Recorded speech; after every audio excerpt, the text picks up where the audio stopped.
안녕하십니까. 거꾸로 투자하는 쇼킹 부동산입니다. 왜 건설사는 이사 대책을 극혐할까 시작해보겠습니다.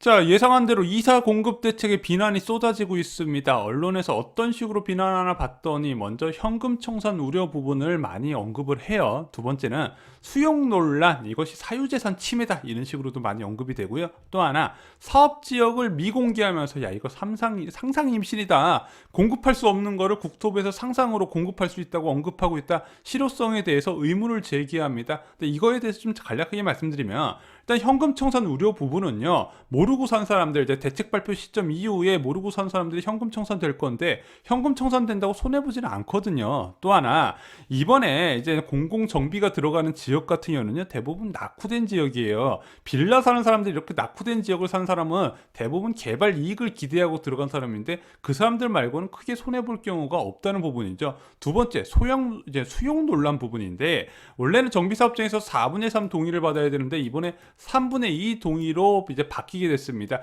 이것 때문에 수용 논란이 나오고 있는데, 자, 이게 절대 그 전에 비해서 과한 게 아니에요. 왜? 1년 안에 3분의 2 동의를 받아야 되잖아요. 그 전에 재개발이나 재건축 동의보다 훨씬 엄격한 거죠. 마지막으로 사업지역 미공개는요, 이사 공급 대책에도 나왔어요.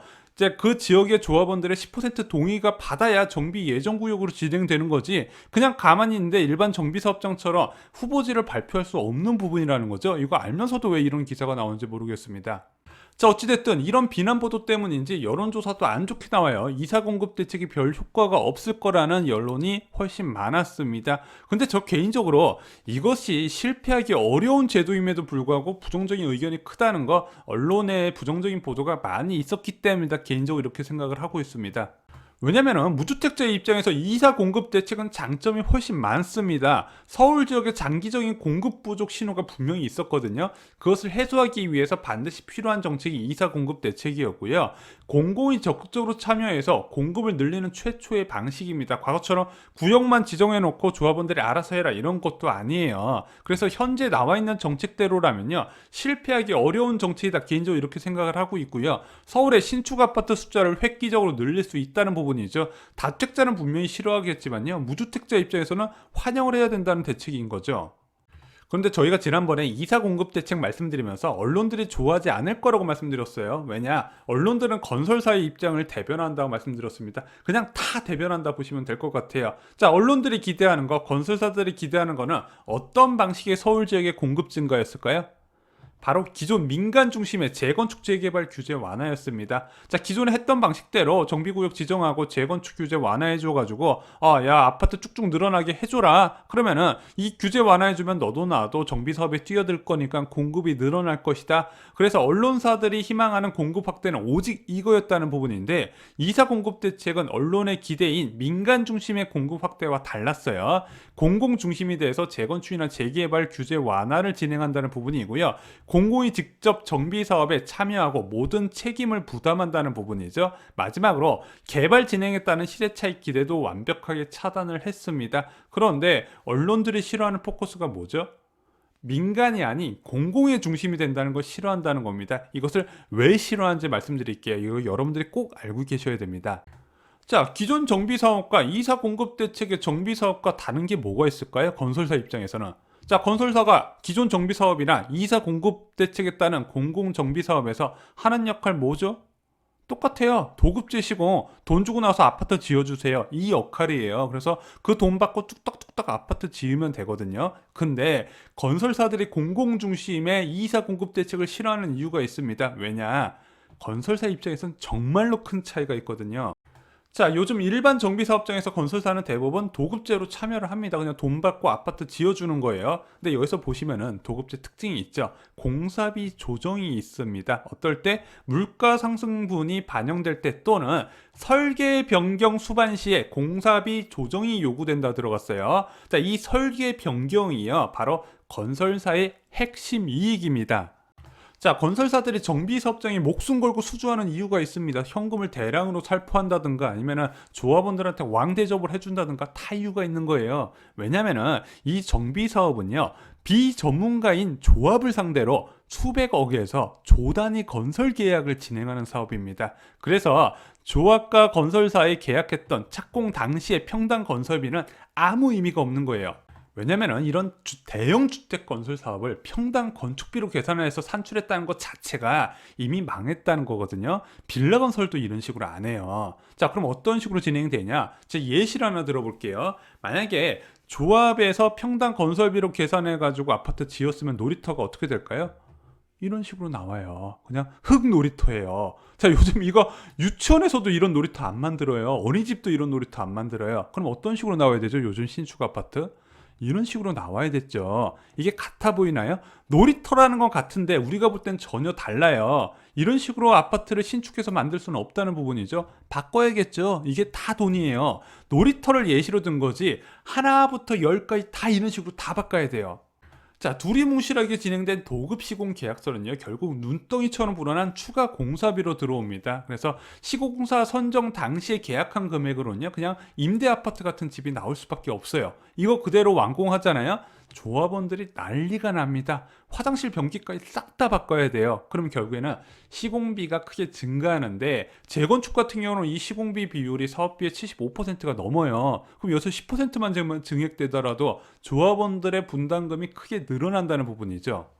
자, 이걸 막으려면 어떻게 해야 될까요?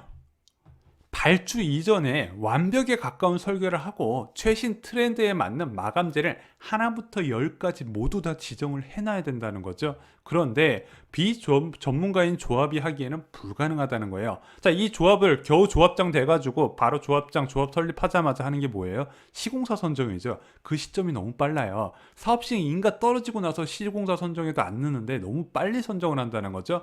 그러다 보니까 모든 사업장마다 건설사와 조합의 분쟁이 발생을 한답니다. 이거 강남 재건축에서는 없을 것 같죠? 강남 재건축에서는 더 심해요. 자, 이것이 워낙 심하게 일어나다 보니까 한국부동산원, 한국감정원에서 공사비 검증을 이제 공식화 시켰어요. 공사비 10% 이상 증가할 땐 한국감정원 검증을 의무화한 거죠. 왜냐? 이 공사비 증액 요청이 들어왔을 때 한국감정원에서 공사비 검증 의뢰를 받아가지고 검증 결과를 통보한다는 부분입니다. 그래서 실제 이것으로 8곳이 감액 권고에 들어갔고 대부분 실제 감액으로 이어졌습니다. 말도 안 되는 부분 부풀렸다가 감정원에서 태클이 들어온 거죠. 하지만 이것도 한계가 있어요. 증액 건설비에 대한 타당성을 조사하는 것일 뿐 애초 발주 단계부터 조합에서 지고 들어갔던 거죠. 그것을 제도적으로 막기는 어렵다는 겁니다. 그런데 조합원들이 시원하게 고급화를 요구하는 경우도 있습니다. 야, 추가 공사비 화끈하게 내겠습니다. 반폭 신축 아파트 뺨으로치는 단지로 만들어주세요. 이런 경우가 있을까요? 실제로 있습니다. 어떤 경우일까요? 분양가가 당초 관리 처분 계획보다 높게 책정되어서 비례율이 상승하는 경우가 있어요. 나는 원래 이번에 이 아파트 입주할 때 한 5천만 원 받을 줄 알고 있었는데 추가 이제 분양가가 굉장히 높게 책정되면서 비례율이 훨씬 올라갔네. 그래서 나는 5천만 원 돌려받는 게 아니라 한 1억 정도 돌려받을 것 같아. 야, 근데 나 여기 들어가 살 거거든. 이 5천만 원 안 돌려받아도 되니까 그냥 이 아파트 진짜로 좀 좋게 만들어 달라고 요구하는 경우가 있습니다. 그럴 때는 조합원이 기분 좋게 납부를 해요. 그래서 건설사 입장에서는요, 이 조합들이 높은 분양가를 받게 해달라고 맨날 언론을 통해서 꾀꼬리처럼 이야기를 하는 겁니다. 분양가를 높게 받아야 자기네들 이익이 높아지는 거예요. 그래서 맨날 로또 분양이다 비꼬면서 분양가 높게 해달라고 이야기하는 언론들, 바로 이런 건설사 입장을 대변한다는 거죠. 자, 그럼 왜 건설업계는 이번 이사 공급 대책을 싫어할까요? 이런 식으로 추가 공사비로 이익을 극대화하는 방식이 맞기 때문에 그래요. 자, 이번에 이사 공급 대책에서의 공기업이 참여하는 방식은요, 바로 현물 선납 방식으로 진행이 되는 겁니다. LH나 SH 같은 공기업이요, 단순하게 조합 역할만 하는 게 사업을 전체적인 책임을 갖고 시행하는 역할로 바뀌게 됐어요. 한마디로 공사비가 증가하잖아요. LH의 지출이 증가하는 구조로 바뀌게 됐다는 부분입니다. 건설사 입장에서는 이것이 싫은 거예요. 자, 만약에 발주처가 조합이 아니라 민간 조합이 아니라 LH면 어떻게 될까요? 자, 건설사 입장에서 이야기가 있죠. 공사비 증액 좀 해주시면 안 될까요? LH에서 그거 받아들이겠습니까? 얘네들이 발주만 하는 선수들이에요. 얘네들이 어떤 꼼수를 비는지 다 알아요. 절대 안 해주겠죠. 그냥 건설사들은요, 신도시 LH나 SH 만드는 합청업체로 전락을 시키는 게 바로 이번에 이사 공급 대책입니다. 그래서 공공주도 개발을 싫어하는 거예요. 빼먹을 게 없거든요. 자, 변창 국토부 장관도요, LH 시행의 장점을 잘 알고 있습니다. 홍사원의 경제쇼에 출연을 해서 공공중심 시행으로 인한 시공비 절감 부분도 언급을 했습니다. 자, 이제 언론들이 왜 이사 공급 대책에서 공공중심이 되는 걸 싫어하는지 아셨나요? 건설사가 싫어하니까 그래요. 민간이 중심이 되어야 건설사들이 빼먹을 게 많은데 공공이 중심이 되어서 사업을 시행해버리면요, 빼먹을 수 있는 게 없어진다는 거죠. 그래서 언론들이 왜 공공 중심의 개발은 싫어하고 민간 중심의 개발을 좋아하는지 이제 좀 잘 아실 거라고 생각합니다. 이건 제가 없는 이야기를 부풀리는 것도 아니고 음모론을 제기하는 것도 아니에요. 이게 지금 수백, 수천 정비 사업장에서 지금도 일어나고 있는 현실입니다.